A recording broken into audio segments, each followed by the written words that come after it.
Hey guys, and welcome to the channel. Today we're talking Starfield. I talk Starfield a lot, by the way. For anybody who's subscribed or commented on my videos lately, I just wanted to say thanks. It's been really fun, at the end of the day, getting to meet all you guys, talk more about the game. I love talking about the game. That's why I make the videos. I make the videos so we can talk about the game. And I try to read every comment. I try to respond to just about every comment, and just can't tell you how much I appreciate it. So topic of the day, and we cover this one every now and then, but let's face it, it is so exciting to be a Starfield fan right now because it's seemingly looking like we have some really excited stuff coming down the pipeline for us.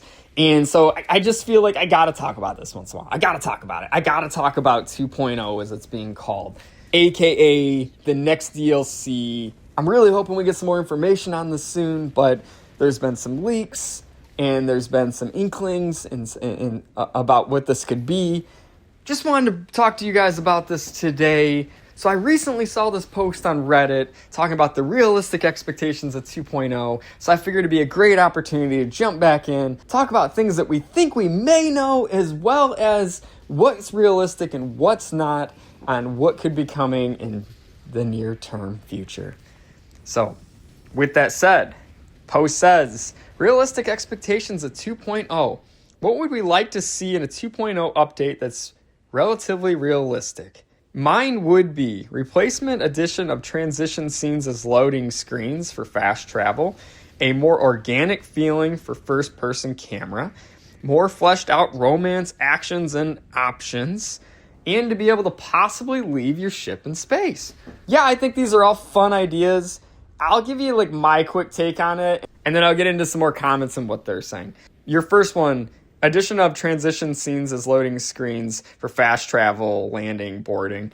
I think we get this, showing you the ship landing instead of just having a blank spinning screen. These little quality of life things that we've seen a few other games do, No Man's Sky, even the new Star Wars Outlaws, I do think they make a big difference to the game. I'd still like the option to be able to skip them if I want, because I think with some of this stuff it becomes more frustrating to have to watch the scene every time than to watch a loading screen, especially if you're on something fast, like you're on a fast PC. But with that said, I do think that they'd be way more immersive, and No Man's Sky is a great example of that thing's loading screen simulator too. You guys just don't realize it because it's so masked so well, and you just feel like you're still playing the game, but it's loading all the time too. So I think we do get that one. As far as more organic feeling first-person camera, I don't think you're getting this. I've been part of the community for a long time, and this isn't something that I'm seeing a lot of requests for. I've heard no leaks or hints at this. I think that's staying the same. With the more fleshed out romance actions and options, I don't think you're getting this. Sorry to be the bearer of bad news. I don't think you're getting this either. I think they're going to focus mostly on gameplay elements and quality of life improvements. So I think you're going to get more interplanetary space travel, mask loading screens, probably some unique weapons perhaps, because I hear that one from the community a lot. Probably some new fun things to do in space while you're traveling around, maybe some big ships you can explore as dungeons and things of that nature. But I don't think we're going to get a total game revamp where they're going back and revisiting main characters and giving extra dialogue. I don't think they're going to change the gunplay. I don't think they're going to change first-person field of views. I don't see that happening. He also mentioned possibly leaving your ship in space. I think they might do that. It's possible. There's some mods that already allow this to happen. I think it's possible. I would just need to know what the value of doing it would be. So that'd be the only thing that may hold that one back from happening, is just what's the point? What is the actual point of getting out and being in space? It'd be pretty cool if you could repair your ship, you could get out, float around, fix pieces of your ship that got busted or something like that, I guess. But I don't know if there's a ton of value in being outside your ship. So I think it's a fun idea, but I don't think it'd be really high on my priority list, and I doubt it's really high on Bethesda's list. But we'll see, man. It'd be fun if they allow us to do it. Let's jump into some of the other comments and see what other people are saying. So one commenter said, remove things that don't make sense, like POIs near temples and unpackaged food and planets without atmosphere. I do think they're going to revamp the POI system a little bit because they get a lot of poke on that. One of the big things is everyone's just sick of seeing like the same cryo lab over and over again, and it's a real shame because they actually handcrafted 175 unique locations in that game that then randomly generate and spawn. Just for the record, the locations themselves are not randomly generated. Their location is randomly generated. The locations themselves are actually handcrafted. But the system that has this weird level locking thing where if you're like a low level, you keep seeing the same one. So most people think there's only like 5 to 10 of these things. I think they should just make it where it automatically like cycles through 175 of them first. So that way you get a lot of variety. And unless you're playing for hundreds of hours, you don't get through all of them. I think that'd be a better approach. And then how they spawn or where they spawn or when they spawn. I think that could use a little bit of a rework too, because having every place we land end up with like 3 or 4 populated locations, I think breaks a little bit of the immersion. Sure, it makes the game more fun in a way because you always have things to do in the places you land. But I also think it'd be kind of cool if like some planets you land on, there's just nothing. Just my take. Another commenter said, I want the stuff in the ship to actually matter. Being able to use the med bay stations actually have to be manned, that sort of stuff. The ship builder is probably the best part of the game, and it doesn't really do anything. I don't know how it doesn't do anything. I mean, you can still build the ship. You can still decorate a ship. The specs you build that ship determine how lethal that ship is. So I don't necessarily agree that the ship builder doesn't have any value or doesn't do anything. I think it's one of the main core functions of the game. But I totally agree that I think having like things in the ship that are more useful would be sick. Rooting for that one to happen. And by the way, I do think like more spaceship parts and more shipbuilding will be in the update, because I think the update's going to be a lot about the space travel, the spaceships. So I think having additional ship parts, weapons, modifications, tweak shipbuilder, all that kind of stuff, very likely. Another commenter said, realistically, you don't expect a 2.0, more like a 1.16 or a 1.2. Man, I like how granular you were with that. Like, he's like, it's not a 1.5, it's not a 1, it's a 1.16 to 1.2 range, somewhere in there. Could be a 1.17 or 1.19, but definitely not a 1.5 or 1, right? I'm just kidding. I'm just being funny. I know what you're saying. You're saying, like, have realistic expectations. And I agree. I think if you added interplanetary travel and some of the things that I think are coming, like it will feel like a 2.0 for me. But I think if you're expecting like a whole revamp of all the games and systems at a core, then you could be disappointed. So we'll see. Another commenter said, more to explore in space, better RGN in terms of both landmass and location placement, better, more fleshed out survival systems, better, more fleshed out job systems, spacewalking, better ship system damage that you would have to repair from inside and outside your ship post fights. Okay, well, you know what? We got another spacewalker here. Maybe spacewalking's more popular than I'm thinking. Still know what you're going to do with it, but these are really cool ideas. And once again, they're ship focused. One thing with Bethesda is they definitely read the Reddit and they read the comments, and a lot of that stuff does end up in the game. So this would be fun. I'd focus on interplanetary travel, more stuff to do, mask loading screens, more ship parts, things like that first. But this would be cool. I would take it for sure. Another commenter said, any expectations are wildly unrealistic and will only set you up for disappointment. Expect nothing. Then everything you get is a pleasant surprise. You know, honestly... You can apply this to life.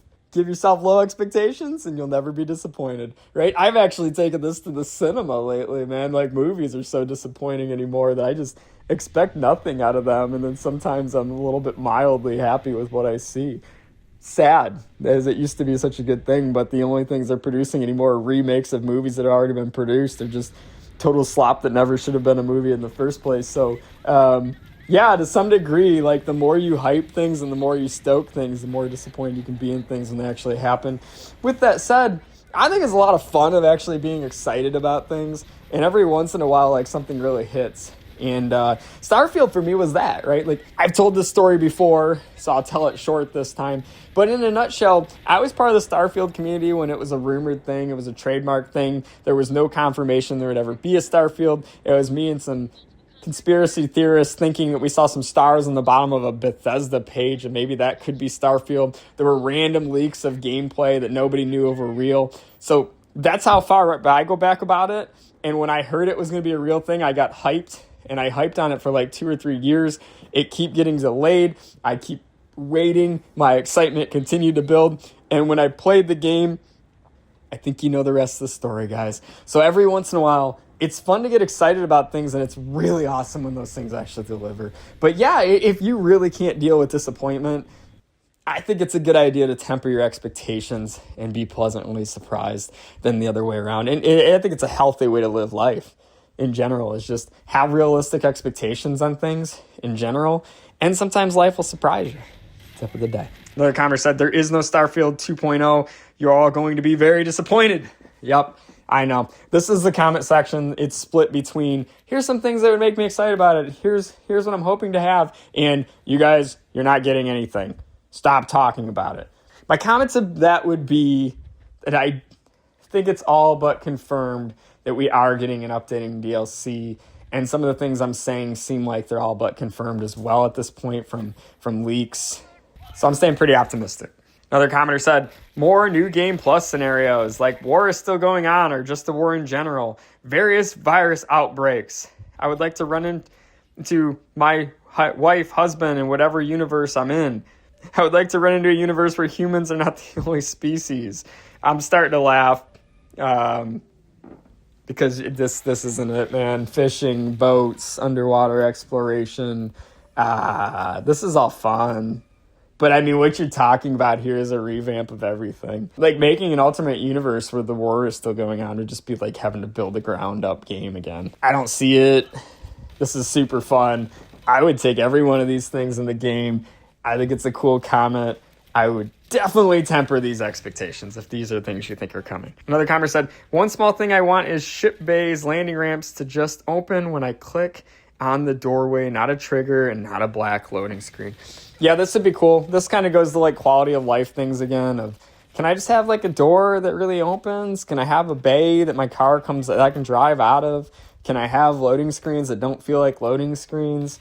Can I have things to do in space? Can I travel in space? These are all things like that I am thinking Bethesda's focused on. Whether we get this bay one or not, I don't know, but I do think they're working on a more seamless experience overall. They've even recruited an additional dev team that's going to be putting some Unreal Engine 5 elements in this to smooth it out. So overall, like I think you're going to get some of this and it's going to feel better. Cool comment. Another commenter said, somewhat tweaked random generation. Yep, totally agree. The random generation of the POIs needs retweaked. And I said it earlier, but I'd say it again. Like, I think it's an easy tweak. I think you randomly generate how many of them show up at a given time. And sometimes that'd be 0, and sometimes that'd be 5. And I also think you put some kind of rotational loop to where you get to see all the cool handcrafted things Bethesda's made that most people just don't bother to see because they don't play enough hours. They play, 10 to 40 hours. They put the game down. They think it's repetitive, and they missed out on the other 150 locations that they never got to see because the game's not spawning them in. Another commenter said, as soon as you call it 2.0, it's already unrealistic. The update will have what they told us, somewhat reworked, space, gameplay, and a few small things.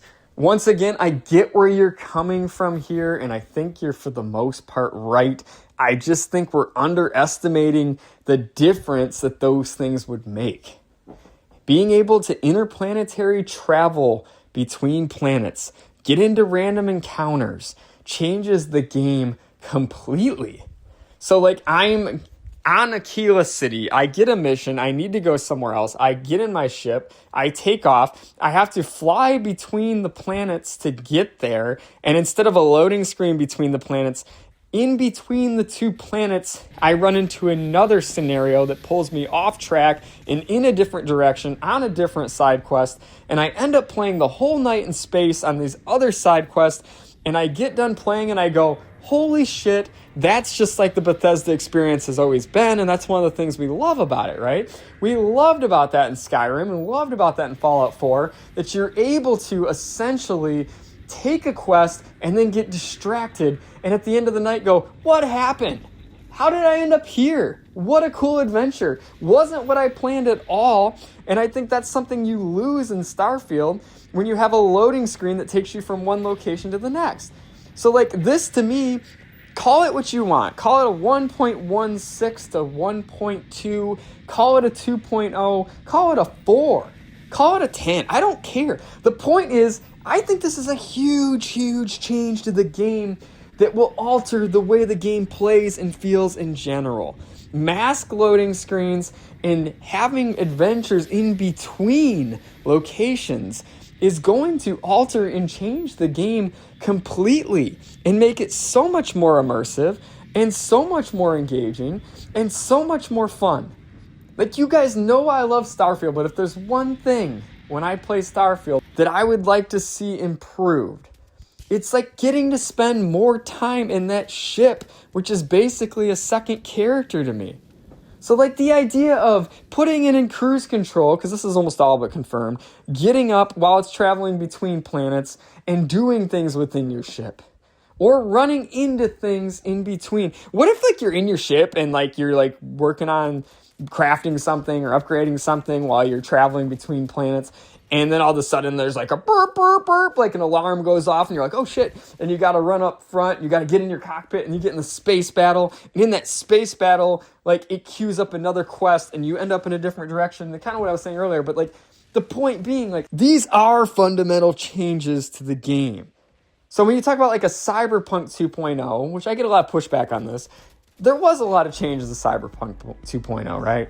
And in the comment section has blown me up on this a little bit, and that's fair. The reality is they had to revamp a bunch of systems within the setting they were in, and in my mind, interplanetary travel is expanding upon the setting and giving you more things to do, even if some of the inherent systems stay the same. So I'm excited about it, guys. I think I'll leave it there. If you've made it this far in the video, wow, thank you. I appreciate you. This wasn't a short one, but I think you can see I'm really stoked about this particular subject. So we're probably going to cover 2.0 updates every here and there. With that said, thank you so much for sticking around. Consider subscribing if it's the kind of content you like. And we'll see you on the next one. Appreciate you guys. Have a great day.